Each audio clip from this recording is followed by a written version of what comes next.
think it was 3 records, and I opted out. I actually got fired, but I did something to get myself fired. Can you imagine selling millions of records, had 12 top 10 hits, and created wedding anthems that still play today? But Atlantic Starr's real story involves secret contracts, a lead singer who vanished with $40,000 in cash, and one member who's been collecting everyone else's money for decades. And the wildest part? The woman who sang their biggest love songs was planning her escape while recording them. Picture 9 musicians in 1976 Greenburgh, New York. It all began in church for us. We grew up in a small town called Greenburgh, New York, which is a township of White Plains. 3 different groups struggling to pay rent: Unchained Youth, South Row Connection, Newbin. Each thought they were destined for greatness alone. No. We all grew up together. We all went to the same high school. We lived together, the whole bit. My brothers. None of them knew that in just 10 years, they'd be suing each other for millions. The Lewis brothers had a plan. David was the oldest, the businessman.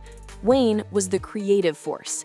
Jonathan, the youngest, brought the energy. But they needed more than just family to make it big. That's when they spotted Sharon Bryant performing with South Row Connection just 10 minutes up the hill. In this rare footage, one of the brothers breaks down exactly how these completely different groups merged. There's a 4-year age gap between Jonathan and myself and David, 4.5, 4, or closer to 5 to David. And Jonathan came from a group called New Band, and they played kind of mostly jazz funk. And Sharon Bryant came from a group called South Row Connection, which was about a 10-minute walk from my house up the hill. And they were R&B. And then they were about like a year and a half older than David and I. We were the next group coming up, Unchained Youth. We were funk and pop and R&B, and we all merged together. Make a long story short, we all merged together some years down the road and took a big trip out to LA. But here's what nobody mentions about that merger. During the negotiations, 2 members signed different contracts than everyone else. Those contracts would destroy the group 15 years later. December 1975, 9 people crammed into 2 vans heading to France. They had just enough money for gas and maybe food. The plan was insane. Leave America where nobody knew them and try to make it in Europe first. Most groups would have lasted 2 weeks. Atlantic Starr lasted 6 months, playing dive bars, loading their own equipment, sleeping on floors. Here's the thing about France that changed everything. While they were there, Sharon Bryant started keeping a diary. In it, she wrote, "David and Wayne control everything. The rest of us are just hired help." She was right, but she wouldn't find out how right for another decade. Summer 1976. They arrived in Los Angeles with nothing but determination. Listen to how brutal this period actually was. Went to France in 75, at the end of 75, and at the beginning of 76, we went to Los Angeles, and we stayed there, and we worked our way up to getting enough money to make a demo. And then my manager took it around to record companies in alphabetical order, and A&M came pretty close to the beginning, and they took us in, and when we signed a record deal in 78, we changed the name to Atlantic Starr from New Band, the original name. After 2 years of grinding, playing after-hour spots where drug dealers were their biggest tippers, they finally got a meeting with A&M Records. But the label had conditions. Change the name, sign this contract, don't ask questions. Desperate for success, everyone signed, but Wayne and David signed something extra, incorporation papers making them sole owners of Atlantic Starr Enterprises. Their first album flopped. The second barely made noise. By 1981, they were on the verge of being dropped. That's when producer James Carmichael heard something in Sharon Bryant's voice that nobody else had captured. He put her front and center on Circles.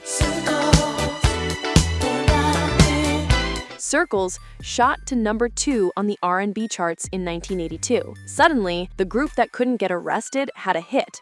But success revealed the first crack. Sharon was on every interview, every photo shoot, but when the checks came, she was making the same as the backup singers. This 1987 interview captures the exhaustion of their endless touring. All the traveling, I think. Sometimes it can be nice and people think you just have a lot of fun going from city to city, but you never get to see where you are. You just basically see the hotel rooms and the place you're playing, and then you leave that city. So I think a lot of the traveling, if it could be spaced a little bit further apart, then it would be a lot better than it is as far as one-nighters. Between 1982 and 1984, Atlantic Starr released 3 albums, toured 300 days a year, and slowly fell apart. Sharon started showing up late. David and Wayne held secret meetings. Other members chose sides. Then came the recording session that changed everything. January 1984. They were recording Secret Lovers for the As the Band Turns album. Secret lovers,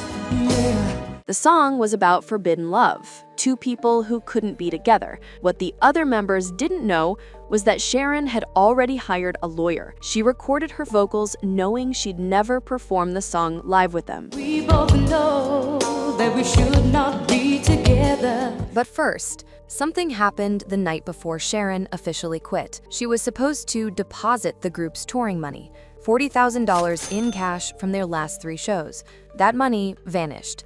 Sharon says she deposited it. The bank has no record. The Lewis brothers filed a police report that was mysteriously dropped. Nobody talks about that missing money, even today. Sharon's departure in mid-1984 should have ended Atlantic Starr. Secret Lovers hadn't been released as a single yet. They could have shelved it, found a new singer, started fresh. Instead, they made a desperate move. They released Secret Lovers with Sharon's vocals in 1985, and it became their biggest pop hit, reaching number 3 on the Billboard 100. Think about that. Their biggest success came from a woman who'd already left, singing with a man she reportedly couldn't stand about a love that never existed. Enter Barbara Weathers. She had Sharon's range, but brought something else. She was willing to play the game. Barbara understood her role: sing the songs, smile for cameras, don't ask about money. I was friends with Wayne Lewis from Atlantic Starr, and so they were the only professionals that I knew, and when this offer came my way, I called. What she didn't plan on was falling for Wayne Lewis. Watch this uncomfortable moment when Barbara and Wayne tried to act like just bandmates. Hi, this is Barbara Weathers. And I'm Wayne Lewis of Atlantic Starr. And if your heart is in it, keep your eye on City Sounds. No, you're supposed to say, I'm telling you to keep your heart in it. Oh, okay, I'm sorry. Okay. Why you look at me like that? You're not gonna say your name? I thought you were just playing around. Good. Barbara-era Atlantic Starr achieved their biggest commercial success. Always in 1987 went number 1 on multiple charts. It became the wedding song of the decade. But behind the scenes, Barbara discovered what Sharon had known. She was an employee, not a partner. The music video for Always created an illusion. Barbara and David Lewis looked like the perfect couple, selling romance to millions. Reality? Barbara was living with Wayne. David's marriage was falling apart. The whole thing was performance art. If Your Heart Isn't In It came next.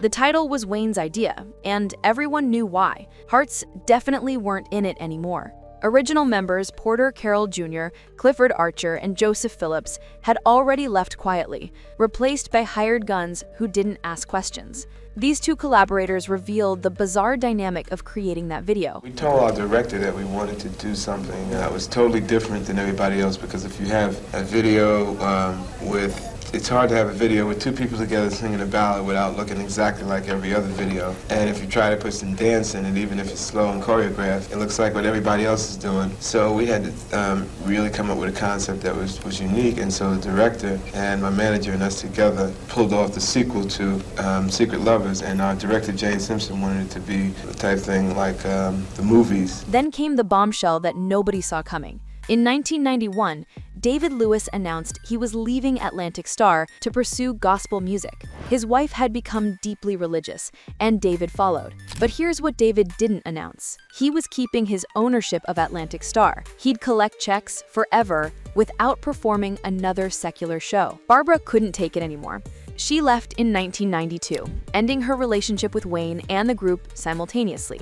The woman who'd sung about love lasting always couldn't make it last 5 years. Were you with the group before you decided to kind of move on to a solo career? I think it was about 5 years. Here's where the story gets really dark. Wayne needed new singers desperately. Atlantic Starr had tour dates booked, contracts to fulfill. He started what industry insiders called the Atlantic Starr Singer Factory. Portia Martin lasted 8 months. Rachel Oliver made it a year. Aisha Tanner didn't even finish a full tour.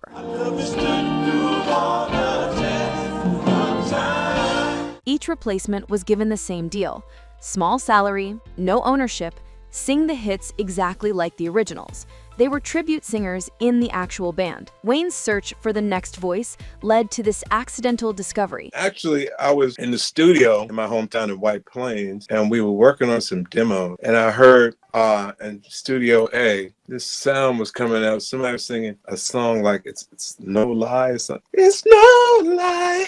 She was going on, and the beat was crazy. I was like, who was that in there? I waited till, I guess, till she came out to get a snack or water or something. And I started talking to her and found out that she was like close to, my neighborhood, right around. We were all in the same area. So we started asking her, you sound kind of like your timbers is, timbers is the same as, like you were saying, kind of like Sharon. So would, you be interested in, just singing on some demos and stuff. And one thing led to another. And then we started taking her with us out on the road. But Melissa Pierce, as talented as she was, couldn't recreate the magic. She was singing Sharon and Barbara's life stories, performing emotions she'd never felt, telling tales that weren't hers. The 2000s brought lawsuits. Sharon sued for unpaid royalties. Former members sued for credit.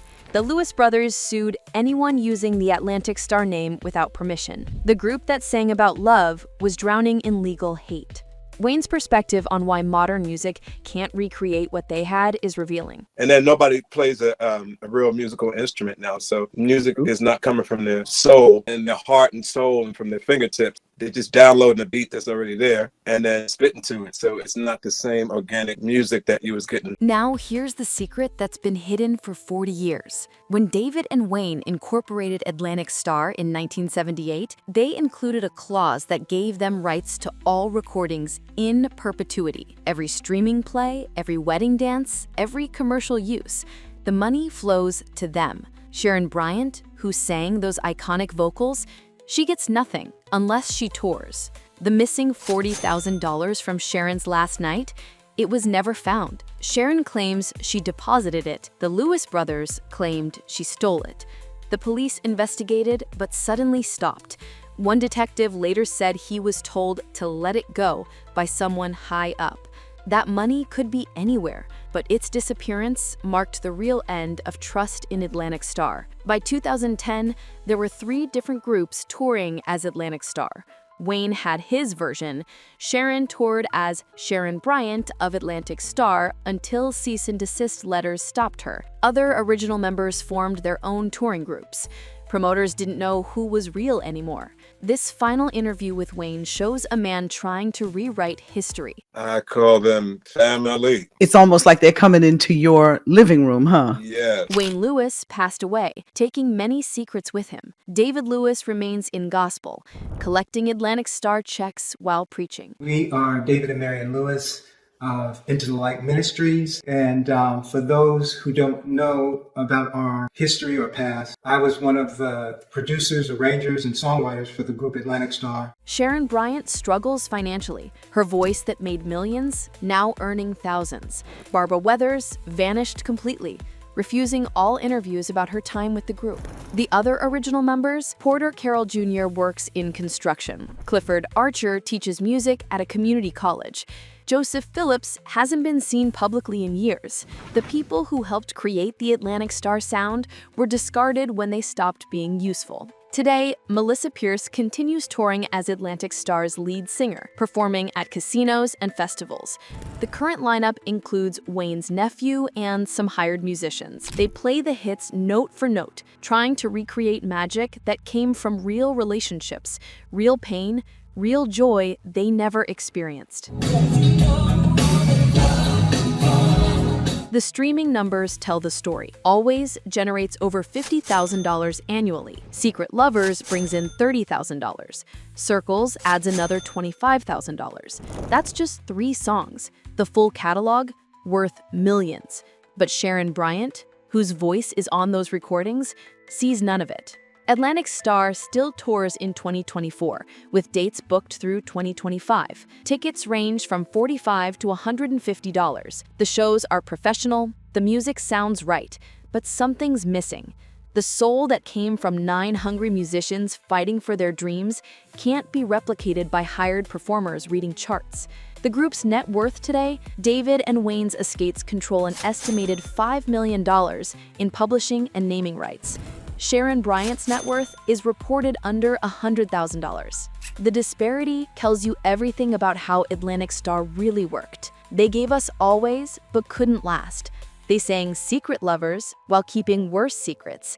They asked if your heart isn't in it when their hearts had already left. Atlantic Starr reached the stars, held them briefly, then watched them turn to ash in their hands. The music survives. The people who made it, they're still paying the price.